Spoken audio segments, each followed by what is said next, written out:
سوال پوچھا گیا ہے کیا عورتیں تبلیغی جماعت میں نکل سکتی ہے کہ نہیں؟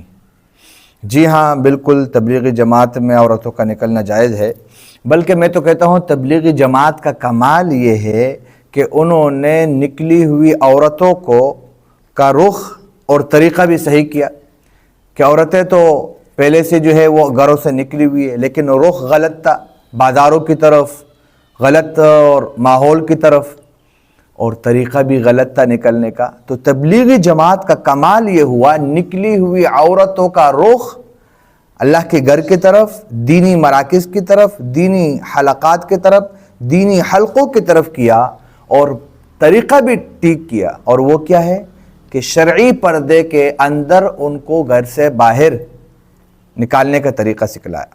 سب سے پہلی بات۔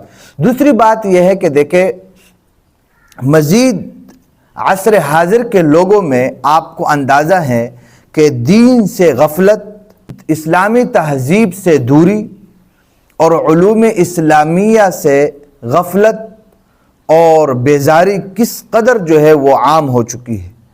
تو اس لیے علماء کرام کی ذمہ داری بنتی ہے کہ ہر دور کے اعتبار سے لوگوں کے شوق اور جذبے کو بڑھائے، ان کے لیے اس طرح کے محافل، اصلاح کے مراکز قائم کرے۔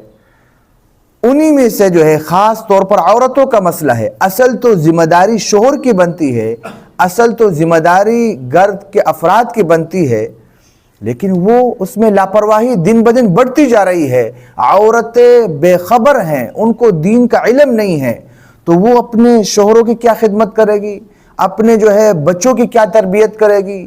تو جب وہ کیا ہوگا، بگاڑ پیدا ہوگا، اور اس کے نتیجے میں معاشرہ خراب ہوگا۔ تو اس کے لیے عورتوں کی اصلاح اور تربیت کی اشد ضرورت ہے۔ اس کے لیے مختلف طریقے ہو سکتے ہیں۔ ان طریقوں میں سے ایک اہم طریقہ جو ہے تبلیغی جماعت کا ہے، اس میں نکلنے کے ساتھ ہے کہ اس میں عورتیں نکلیں، ماحول کو دیکھیں، دین کا جذبہ اور غیرت ایمانی پیدا ہوں، دینی اسلام کو سیکھیں، خود بھی عمل پیرا ہوں، اور اپنے اولاد کو بھی وہ تربیت دے سکیں۔ تو اس لیے اس میں نکلنا بالکل ٹھیک ہے۔ بعض یہ ایک سوال کیا کیا قرون اولیٰ میں اس طرح کوئی صورت موجود تھی کہ نہیں تھی؟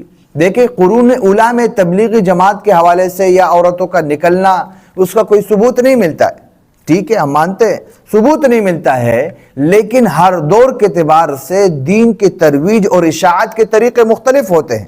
یہ کوئی دین کا حصہ اور جز نہیں ہے کہ تبلیغی جماعت میں نکلنا فرض یا واجب ہے۔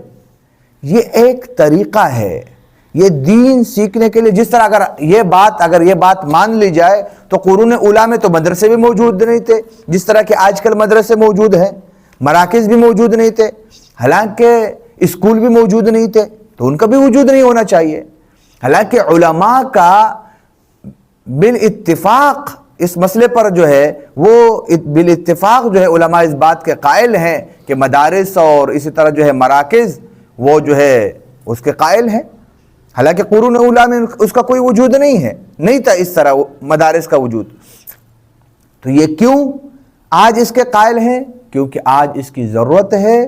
تو اسی طرح ہم کہتے ہیں کہ جس طرح ان مراکز اور اسکولوں کی اور کالجوں کی ضرورت ہے، مقصود اس سے تعلیم دین ہے، تو اسی طرح جو ہے عورتوں کا تبلیغ میں نکلنا یہ بھی ایک دینی مسائل اور دین کو سیکھنا جو ہے وہ ضروری ہے، اور اس کے لیے یہ ایک طریقہ ہے۔ تو تبلیغ میں نکلنا عورتوں کے لیے بالکل جائز ہے، بلکہ مستحسن اور ایک اچھا عمل ہے، اس میں نکلیں۔ اور بنیادی طور پر جو شرط ہے وہ کیا ہے؟